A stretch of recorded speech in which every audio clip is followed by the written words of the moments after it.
Okay, hi guys, hari ni kita ada sebuah Toyota Fortuner. Okay, owner datang untuk upgrade roof monitor lah. Okay, Azur Ais punya brand. Okay, so sekarang kita tunjuk. Ini adalah roof monitor yang lama punya tau. Orang kata tebal, tak cantik, and then kecil lagi dia punya screen, and then penuh dengan button. Kita pun tak tahu apa button function dia lah. Okay, so sekarang ini adalah yang baru punya 11.6 inci punya Azur Ais punya brand lah. Tu kotak dia. Okay, so korang yang berminat boleh hadir di Fancy Stesen Shah Alam. Kita akan buat terbaik.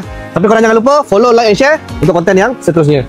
Alright, so kita tengok nanti selepas selesai siap macam mana dia punya result. Okay, okay guys, so sekarang kita dah siap pemasangan untuk roof monitor Azur Ais punya brand. So korang boleh nampak kat sini memang sangat-sangat premium, and then dia punya design pun cantik, ada lampu sini.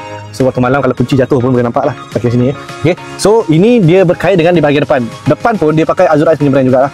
Okay, Android player. Okay, Wak, tolong split kan.